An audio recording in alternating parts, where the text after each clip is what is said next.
Bom dia. Eu estou me sentindo no umbral, iluminada por vocês.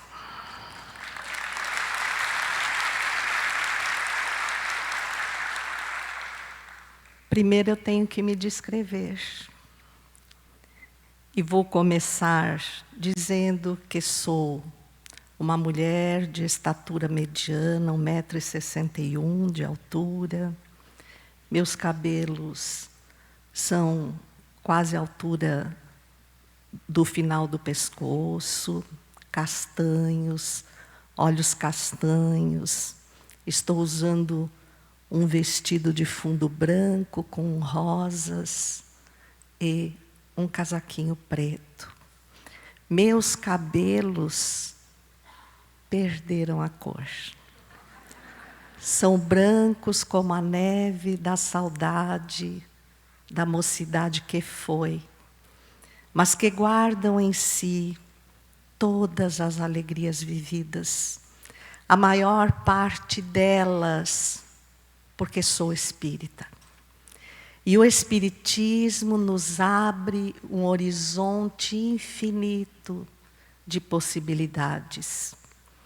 E quando se trata de nos encontrarmos assim, neste meio amoroso, que tão bem representado esteve aqui ontem com a diretoria executiva da FERGS, cada um falando de si, nos dando a dimensão do obstáculo que se ergueu de alguns anos para cá, nas sequências da pandemia e, posteriormente, a grande enchente que tomou de assalto os ricos pampas do Rio Grande do Sul.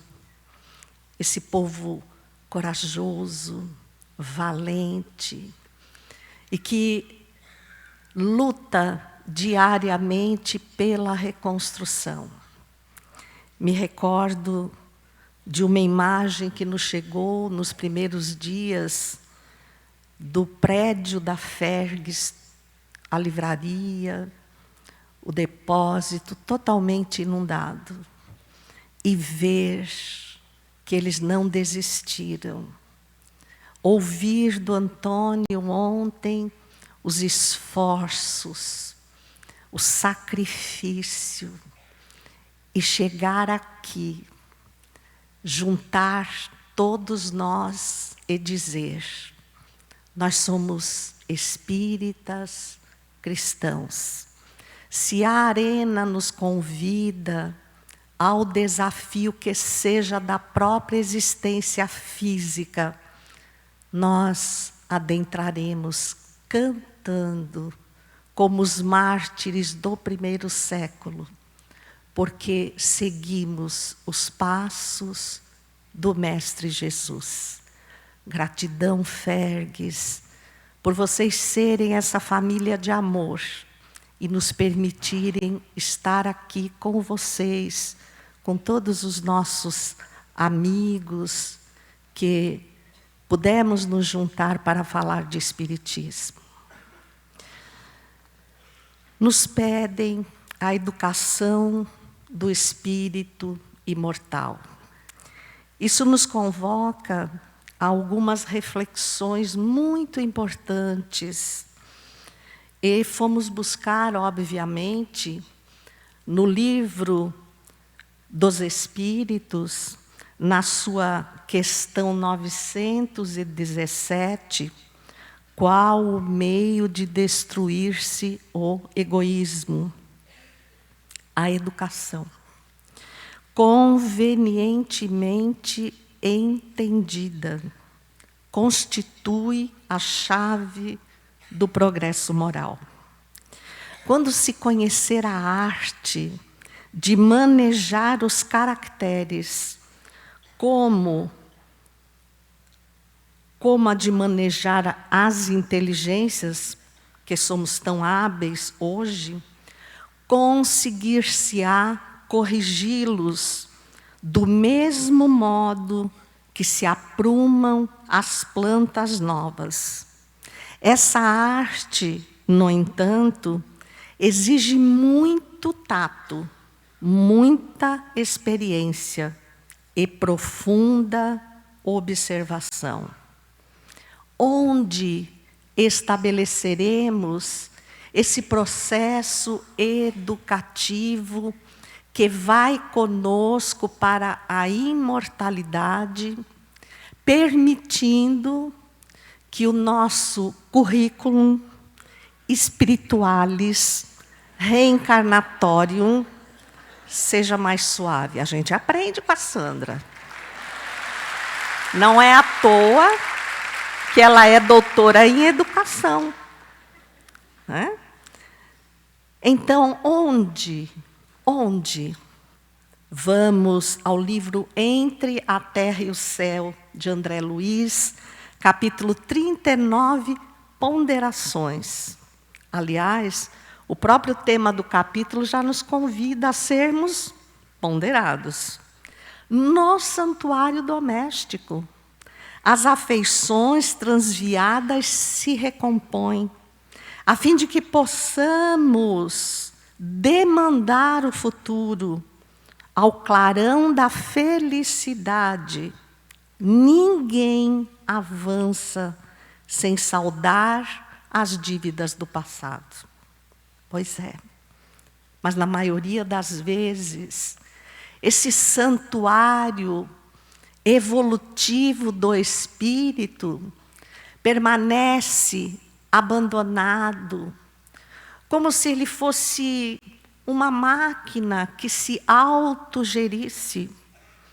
Bastaria conectá-la a uma corrente elétrica ou a uma bateria, e por si só esse equipamento funciona, mas não é verdade.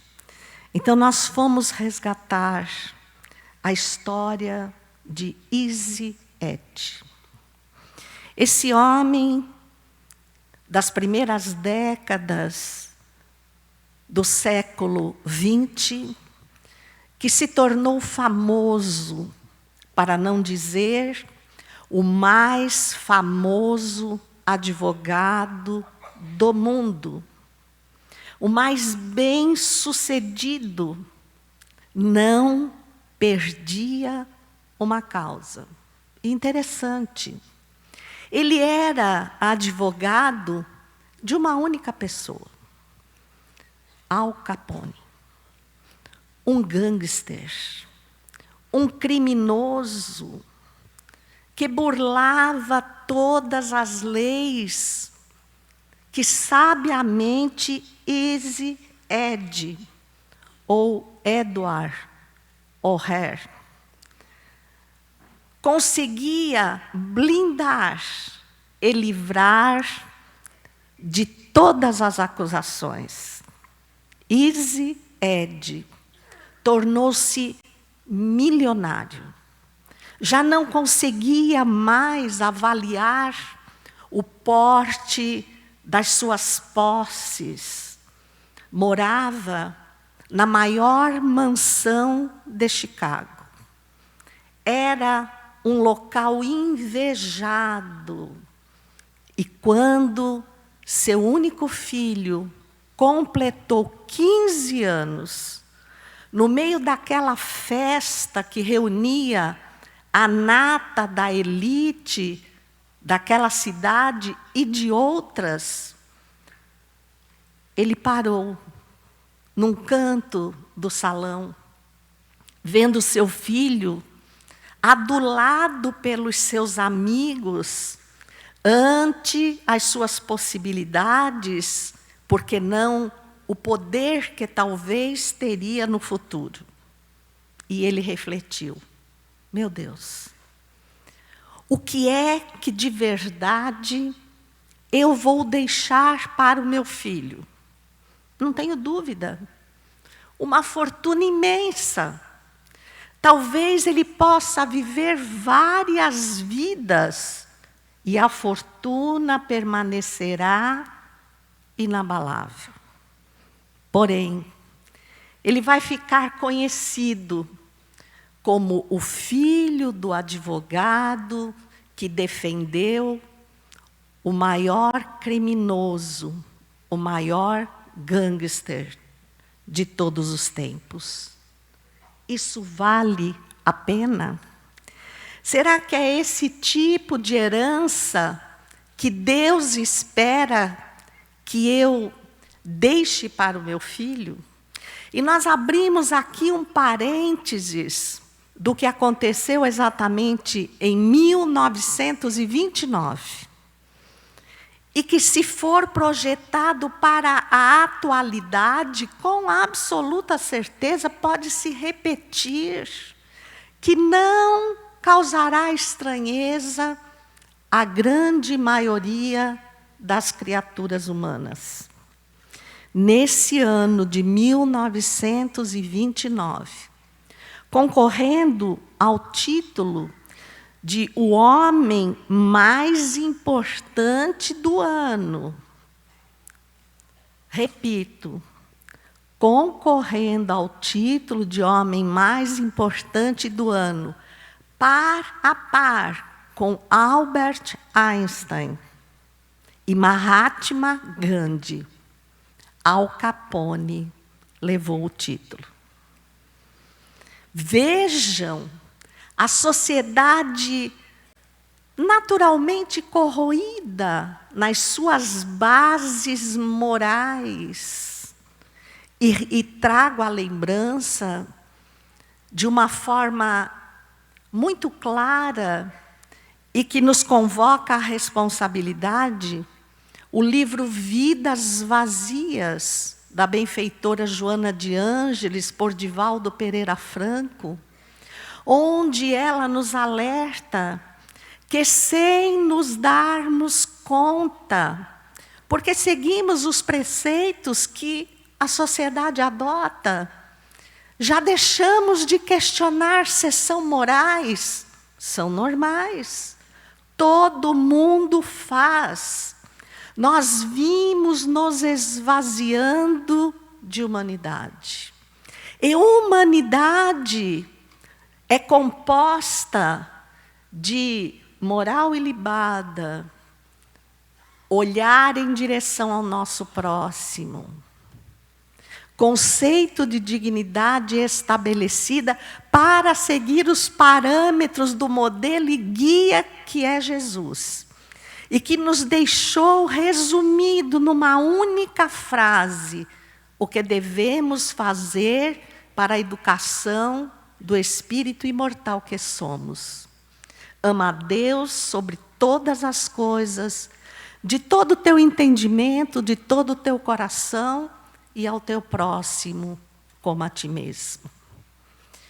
Easy Ed levou ao FBI exatamente a denúncia e ofereceu toda a manipulação processual que a sua inteligência e habilidade conseguiram estabelecer para livrar Al Capone de todas as acusações.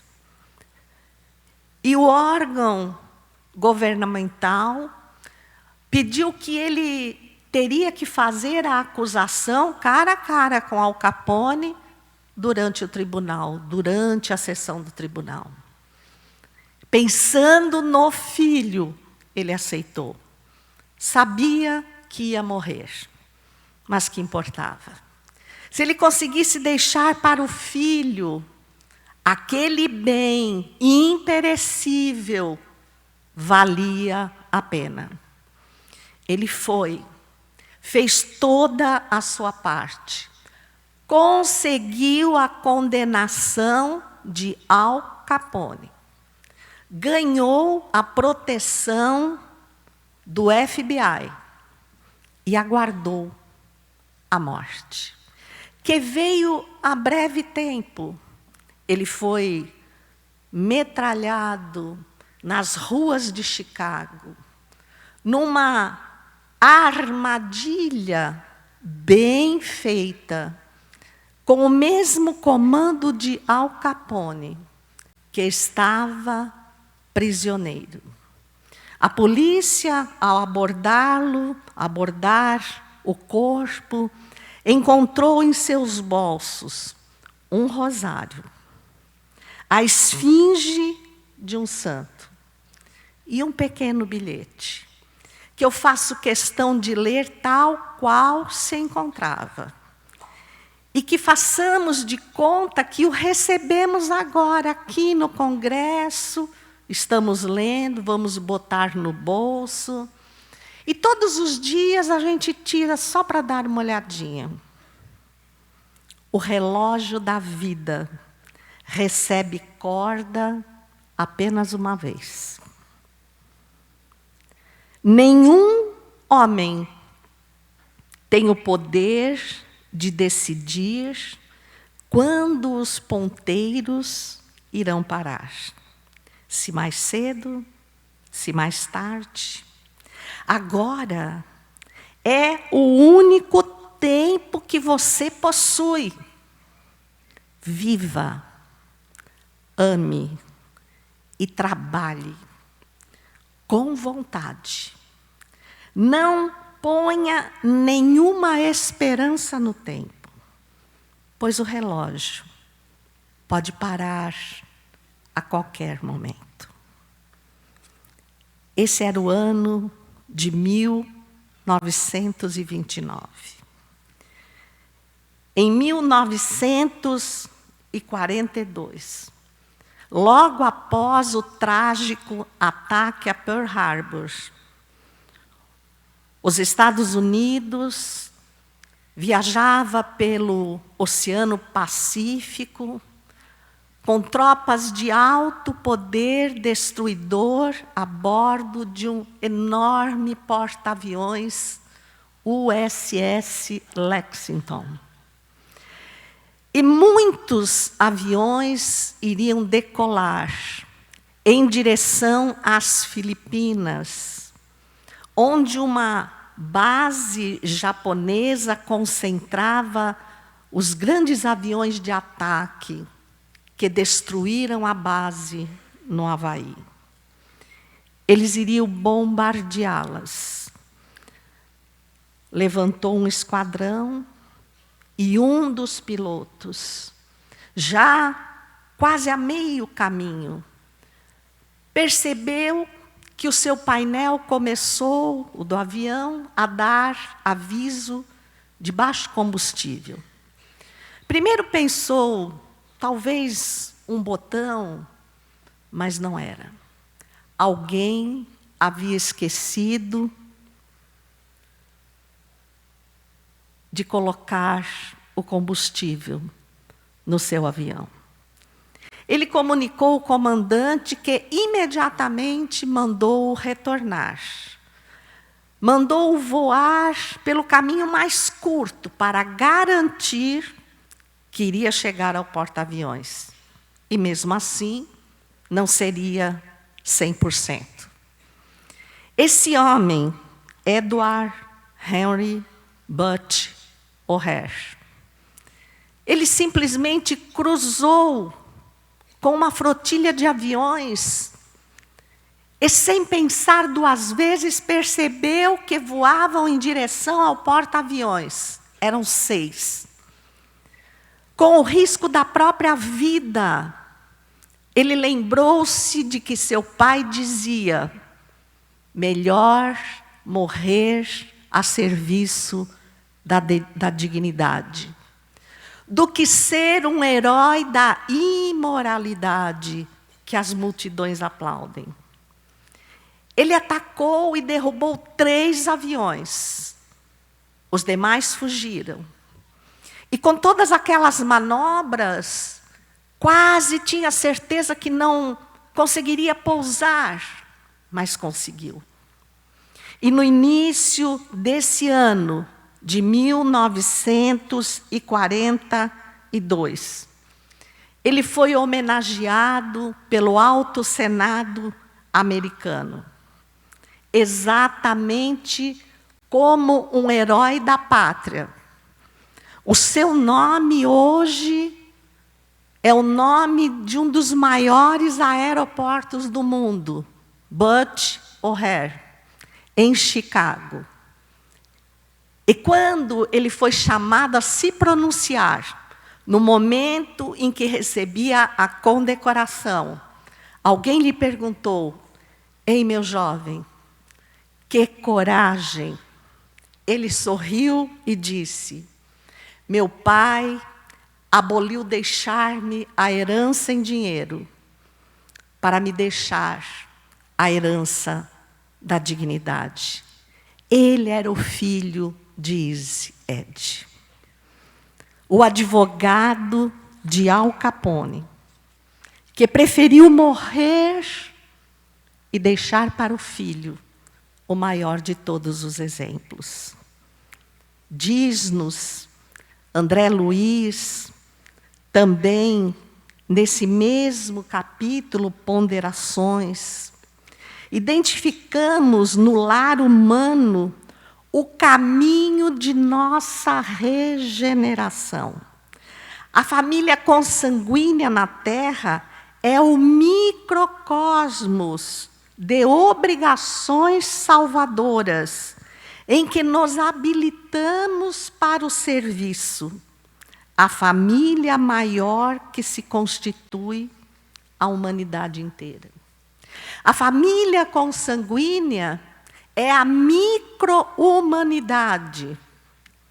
Podem ter absoluta certeza que os problemas que iremos enfrentar no transcorrer das nossas reencarnações não serão diferentes daqueles que enfrentamos nessa micro-humanidade ou família consanguínea, e que é o reduto de amor, amorosamente preparado décadas antes da nossa chegada à Terra, onde se congregam os espíritos que mais se afinizam conosco, mas também os nossos desafetos, para aprendermos a resolver nesse reduto que é a primeira reunião mediúnica da qual participamos na Terra, onde, na aprendizagem da convivência,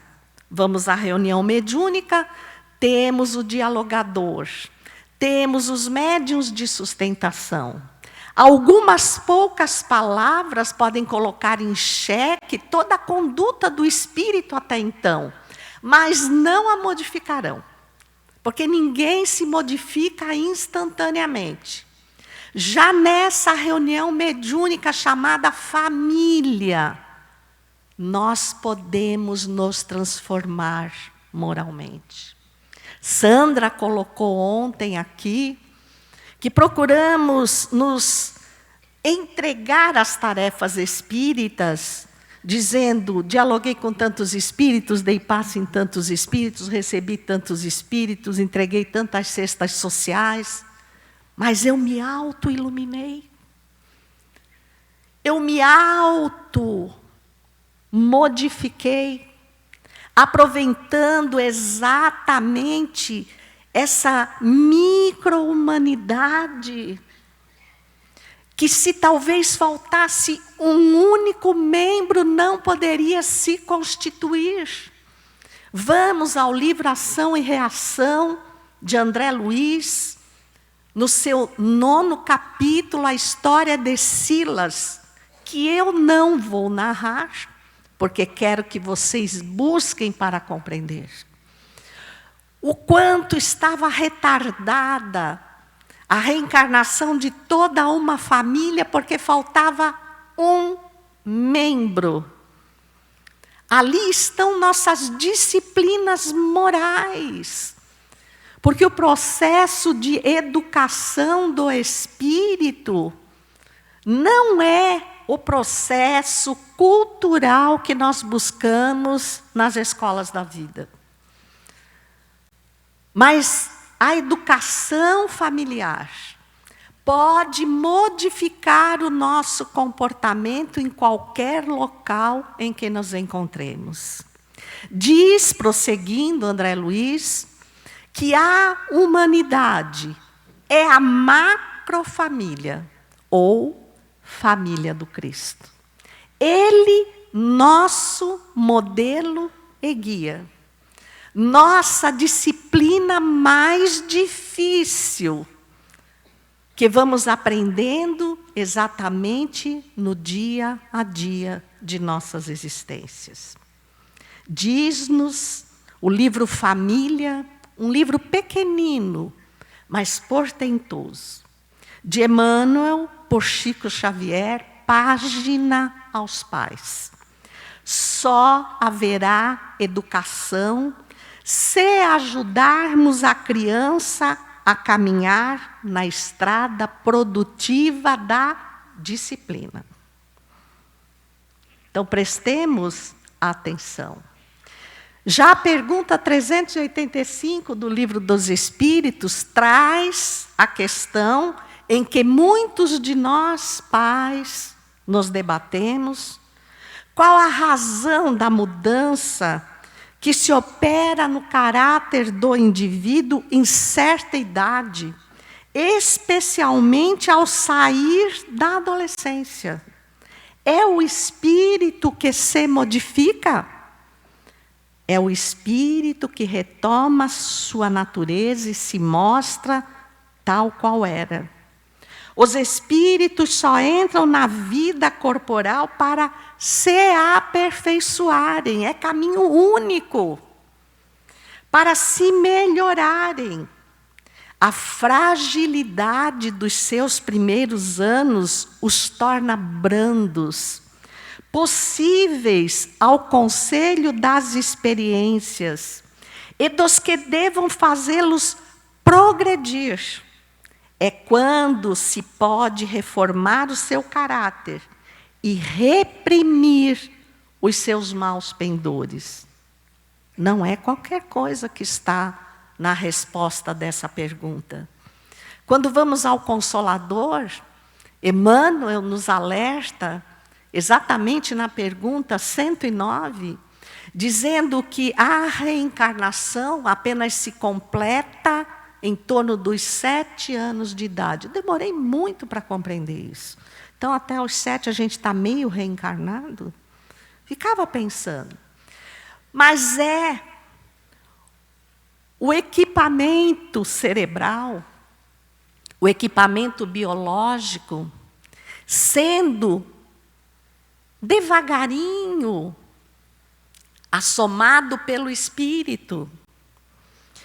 Primeiro, um hemisfério, o hemisfério das reações espirituais, do entrelaçamento, depois o hemisfério esquerdo, da convivência, da fala. Nós vamos nos assenhoreando, assim, de forma sutil, daquele equipamento magistral.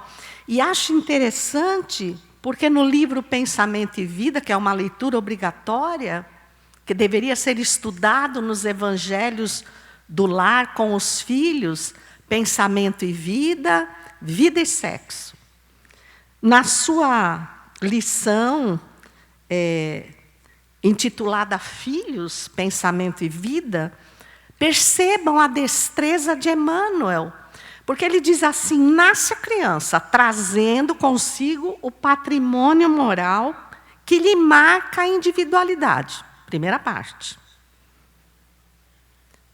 Tudo que ele traz da reencarnação impressiona-lhe o corpo, que corresponde àquelas vivências indispensáveis para a aquisição de um patrimônio moral diferenciado.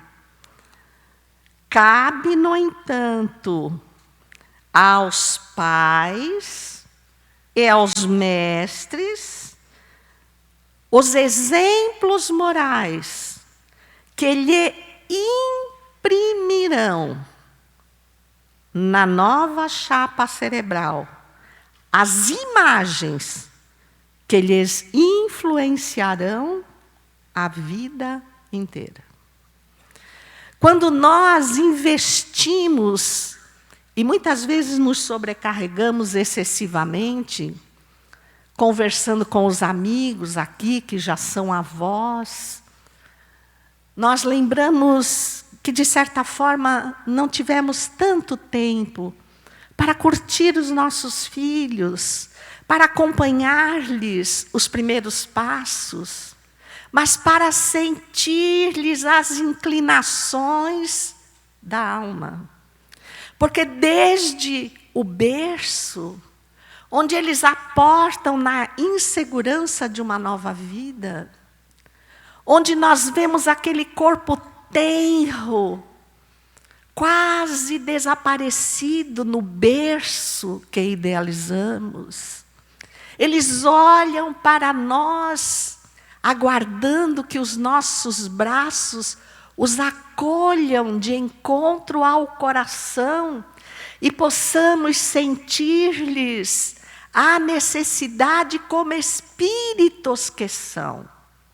Talvez tendo uma oportunidade que há muito não lhes fora possibilitada.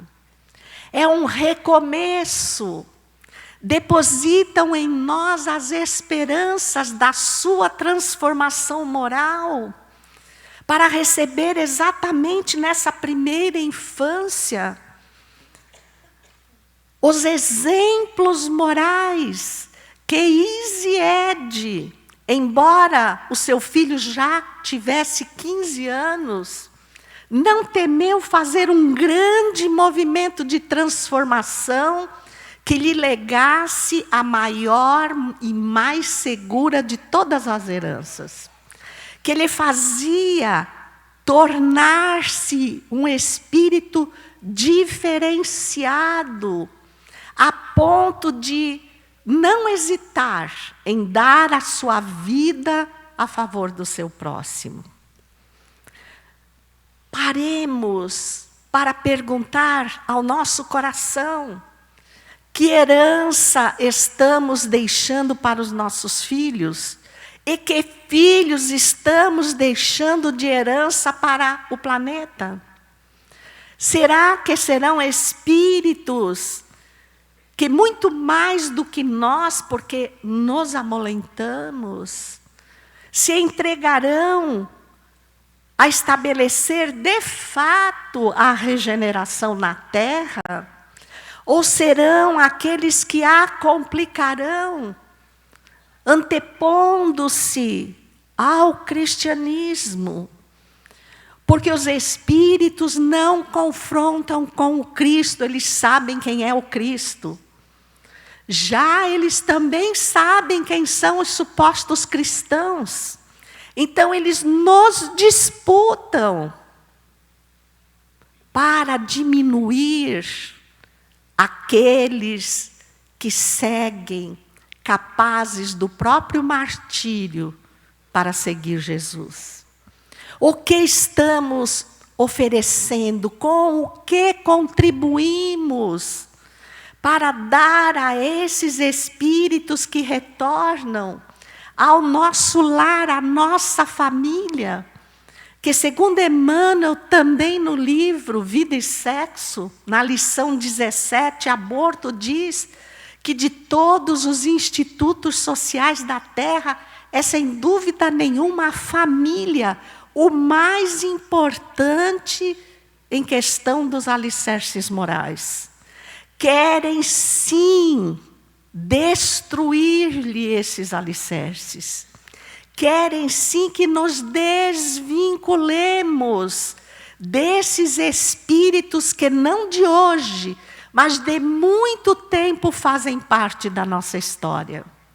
Que estão se colocando novamente em nossa vida, não apenas para que lhes oportunizemos um processo de recuperação, mas para que na companhia deles possamos, acima de tudo, nos recuperarmos dos deslizes do nosso passado. Necessariamente esse deve ser um processo de dor intensa? Não. A dor é exatamente da grandeza ou da distância em que nos desviamos do caminho. Conforme nos distanciamos do caminho da moralidade, passamos a confrontar as leis divinas. É claro que sentiremos sobre nós as consequências desse afastamento. É por isso que Chico dizia com plena sabedoria: nós estamos com muitas saudades de Jesus. Recolhemos uma história impressionante de um jovem e promissor casal norte-americano, ele, senador dos Estados Unidos, que concorreu e venceu para governador da Califórnia. Ele procedia de uma família riquíssima, dona das maiores ferrovias dos Estados Unidos, chamado Leland Stanford. Ela, Jane Stanford, uma mulher de uma beleza ímpar, que também procedia de uma família de grandes posses econômicas na área bancária e fútil. Ocupava o papel que a sociedade lhe impunha para aceitá-la, para adulá-la. Eles tinham um filho, Leland Stanford Jr. Quando ele foi para São Francisco assumir o seu cargo, mandaram construir ali próximo, em Palo Alto, uma mansão que seria também a residência do governador, em forma de U. A parte frontal, a parte governamental. Um dos lados, a ala de convivência do casal. O outro, a ala reservada ao filho. Cercado por uma babá irlandesa, dona de uma disciplina ímpar, e uma francesa, dona de uma etiqueta incomparável. Mas Leland vivia numa ilha isolada. Vez por outra, ouvia falar do governador e sua esposa, muito comentados nas redes de convivências sociais. Ela, supostamente, uma dama caridosa, que comparecia a todos os eventos, mas ele não conhecia nem o pai, nem a mãe. Um jornalista, porque nunca conseguira uma entrevista com Jane Stanford, vingou-se dela. Descobriu uma tia que acabara de morrer num gueto, uma rua estranha, uma casa pobre de São Francisco, era de uma linha não muito benquista da família. Ninguém sequer foi ao seu sepultamento e ele fez questão de estampar no jornal, como uma grande manchete, impondo à senhora Jane Stanford um luto que ela odiaria. 6 meses, vestindo-se totalmente de negro, sem poder comparecer a eventos sociais, nem tampouco usar joias. Esses eram os valores dela. E nesse sonho considerava que estava deixando para o seu filho um verdadeiro império, que ele talvez nem precisasse trabalhar, pudesse usufruir melhor do que eles. E entediada, revoltada, certa feita desabafou com uma amiga e ela lhe disse: "Horas, eu posso arranjar algo para você sair de casa, qualquer coisa." Então, elas resolveram visitar o maior orfanato de São Francisco, encher carruagens de guloseimas, levar animadores. Ela ia poder sair de casa em grande estilo. Claro, ela convocou todos os jornalistas. Alguns dias antes, porque estava totalmente sozinha, ela lembrou-se que tinha um filho. E foi a ala em que ele residia. Quando adentrou, ouviu uma balada ao piano, linda, triste. Parece que lhe apunhalava o coração. Ela sentiu-se mãe, adentrou a sala, sentou-se ao lado de Leland, deitou a cabeça sobre as suas pernas, ouviu até o fim. Era seu filho que dedilhava o piano. Ele estava aproximadamente com 10 anos e ela disse: "Leland, eu não sabia que tocavas com tanta maestria. Mas é uma música tão triste, Leland." "É a minha história, mamãe.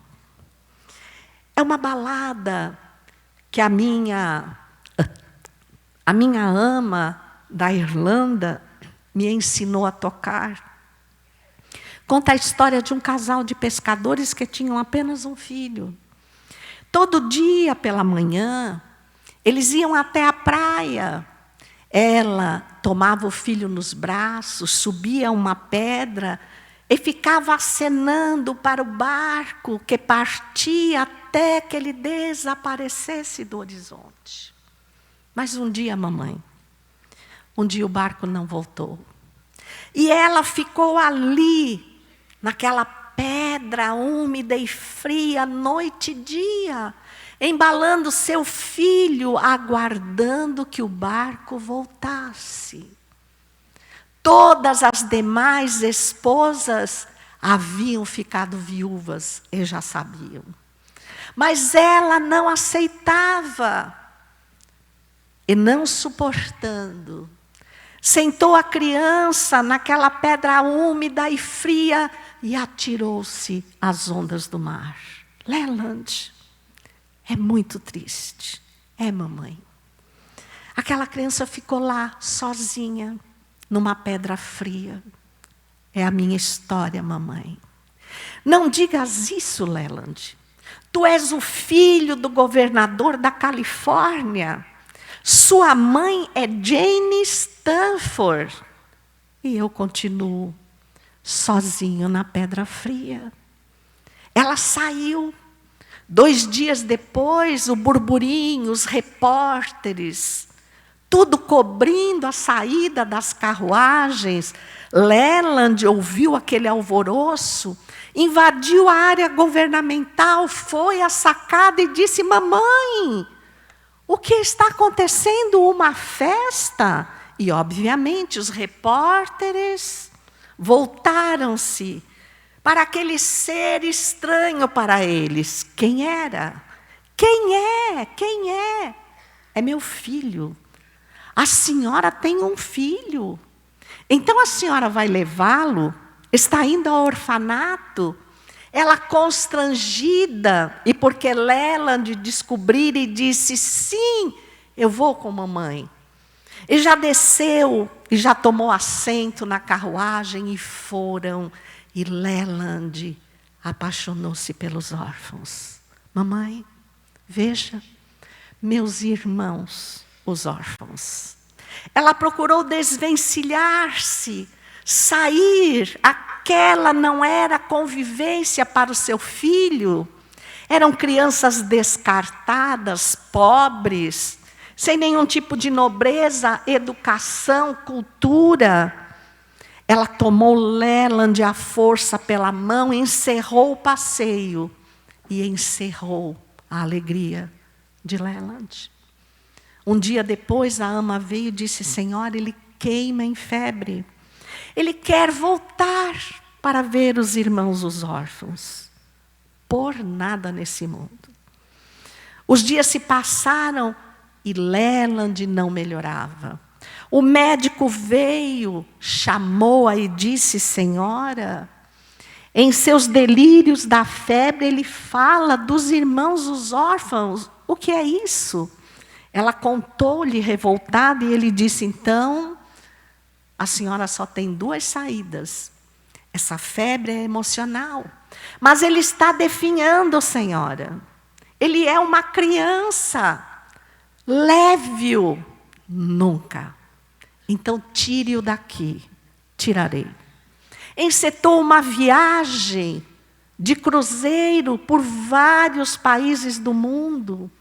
E Leland, fragilizado por onde o navio passava, ele ia à proa, à popa, apontava e dizia: mamãe, para que lado fica São Francisco? Para lá. Ah, mamãe, é lá que estão meus irmãos os órfãos. Leland. Dias no navio. Leland contraiu difteria. Agravou-se o estado. Precisaram desembarcar, ela conduziu para a Via Ápia, em Roma. O hotel mais famoso. Mandou buscar o médico da rainha Vitória da Inglaterra. Ela era Leland Stanford. Ele e tantos outros médicos se desprenderam. Leland agonizava. Os seus olhos verdes pousavam nos olhos verdes de sua mãe e só sabiam dizer: mamãe, me leve para casa. Me leve para que eu possa ser feliz junto dos meus irmãos, os órfãos. Ela começou a fechar-se numa tristeza imensa. E certa feita, o médico lhe diz que não haveria salvação. O filho olha para ela e diz: mamãe, pegue-me no colo. Como há muito tempo você não faz. Agora era fácil. Leland definhara. Era uma folha de outono que se desprendera de uma árvore sem a seiva da vida. Ela tomou em seus braços, corroída de arrependimento. Leve-me à janela, mamãe. Ela o levou. Para que lado fica São Francisco? Ela olhou para o médico. Ele apontou-lhe. Ela disse: para lá, Leland. Mamãe, me leve para casa. Para os meus irmãos, os órfãos. E mamãe, nunca mais os deixe. E morreu. A senhora de Stanford embalsamou-o, colocou-o numa urna de cristal. Era um príncipe. Aportou em São Francisco, vestida de negro, despida de todas as joias, mas despida da sua presunção. Ela, naquele momento, era mãe. E dava-se conta que perdera a grande oportunidade da vida de dar àquele que lhe fora confiado por filho a maior de todas as heranças. Aquela que a traça não corrói, que a ferrugem não consome, e que poderia estar lhe abastecendo aquele corpo frio, inerte. Parou à porta do orfanato. As crianças correram. Ela olhava-o. de fato estava enlouquecendo. Parecia que Leland sorria. Ela chegou a ver um átimo de cor tomar o seu rosto, mas era tarde demais. E ali, ajoelhada ante o esquife do filho, ela disse: Leland, eu te juro, meu filho, nunca mais deixarei de ser a mãe de teus irmãos, os órfãos. Lhes darei não apenas a cultura, o amparo, que por falta deles foram atirados a este local segregado do mundo. Eu lhes serei mãe de amor, nada lhes faltará. Leland foi sepultado nessa mesma propriedade, num pequeno altiplano, sob uma árvore de flores vermelhas que caíam como lágrimas de sangue sob o singelo túmulo, onde Jane fez questão de escrever: aqui descansam para sempre os olhos verdes de meu filho.